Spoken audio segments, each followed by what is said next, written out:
want to share with you a thought about Lag BaOmer and this next phase of the Omer.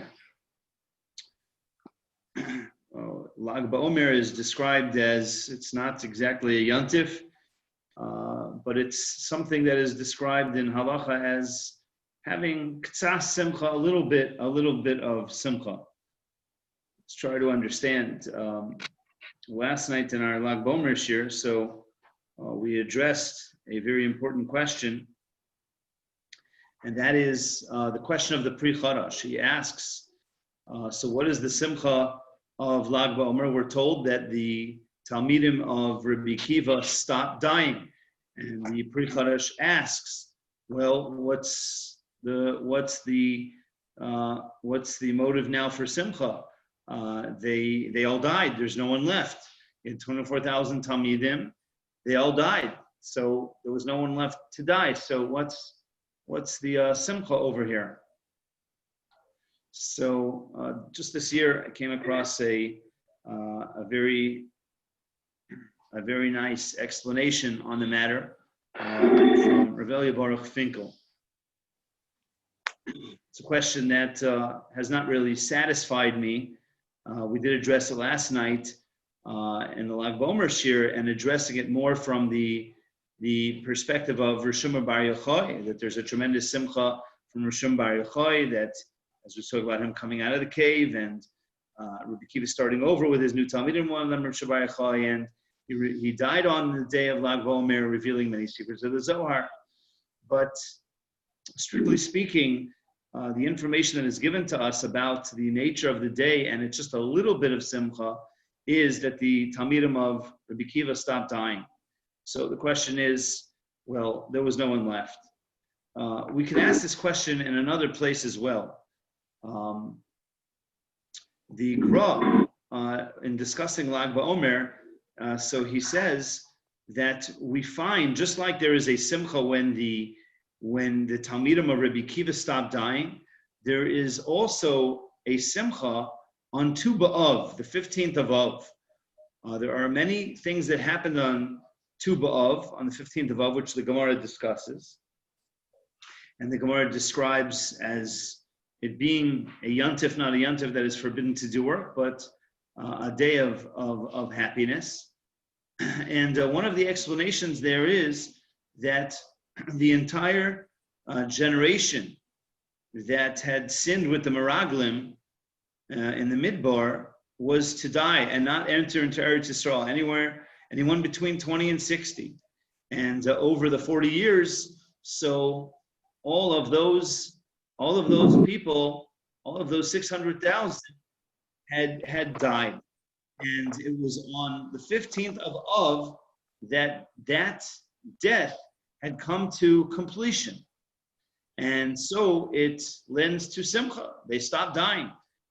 So once again, we can ask the same question. What is the nature of the simcha? There was no one left to die. Whoever was in that category that needed to die, died. There was no one left. So Rav Baruch Finkel offers a great insight here. Great insight. It's true, there was no one left. Now, even though the Pri Chadash says, well, he started over Rabbi Kiva with 5 new Talmidim, but that doesn't seem to be fully capturing another dimension here. And the Gemara seems to say that when the 24,000 died, so the world was desolate until he came to the next Talmidim.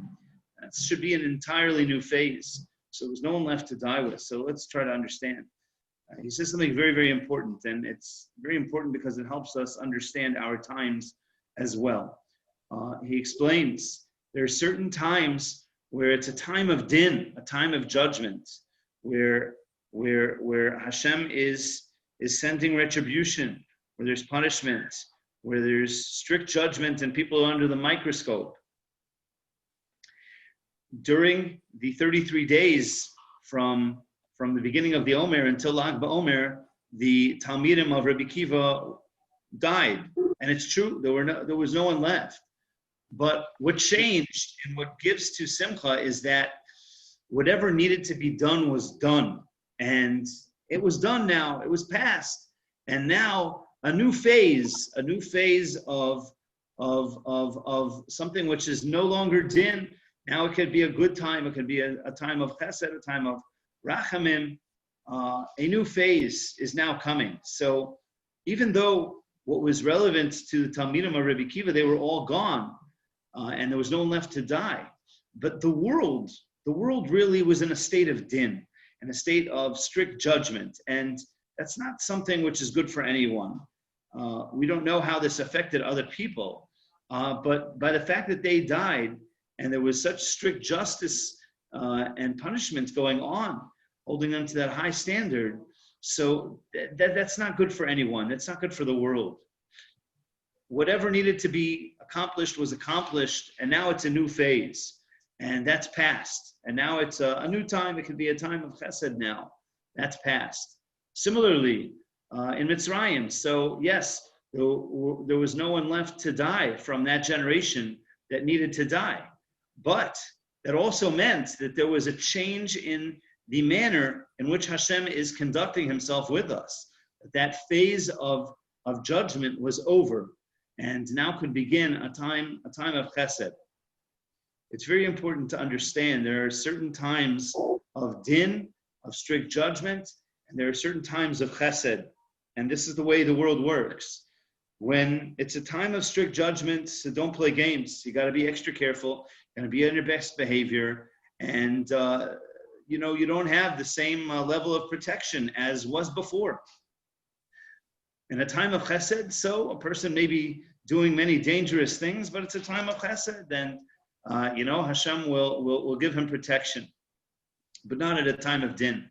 A time of din is not good for anyone. No one can withstand the microscope. All the blemishes come out, they're noticed, they're seen, and no one can stand up to that test. So this is a very important idea, very, very important idea. We see, unfortunately, we're presently in a time of din, we see that we're being dealt with more strictly. There's punishment. People are dying. People are getting sick. And at such a time, we have to be extra careful. We don't have the same protection and the same luck, shall we say, of just kind of missing things. We have to be extra careful. But there can come a point, and now in the Omer, as we are now past the 33rd day, we're just passing it, getting past 33rd day. So this begins now, and beginning with the 33rd day really is a time of a little bit of simcha, because it's a new phase. It's not a full-fledged simcha. Listen, 24,000 people died. It's nothing to celebrate about. But there's a little bit of simcha because that phase of din is done. And now we're in a new phase. And so too, we hope and pray that our system of judgment, of din, has passed, and that we're entering into a new phase. In fact, with the Omer, so there are 49 days. The gematria of this 49 equals the words Lev Tov, a good heart, which of course is what was needed for the Talmidim of Rebbe Kiva to have had. Now that Lev Tov is 49. Lev is 32. The first 32 days are Lev. And actually that's why the Talmidim of Rebbe Kiva were held most accountable during that time. It was a time of Lev, a time they should have had Lev, heart, for their fellow Yidden. But now, after the 32nd day, from the 33rd day and on, it's a time of Tov. It's a time of Tov, and the Gemara says, Ein Tov el Torah. Tov, good, is most significantly, it means Torah. And so we enter into a new phase, a time where it's not din. Hopefully our din has passed, and we can enter into this new phase of only Tov, of only goodness. Okay. All right.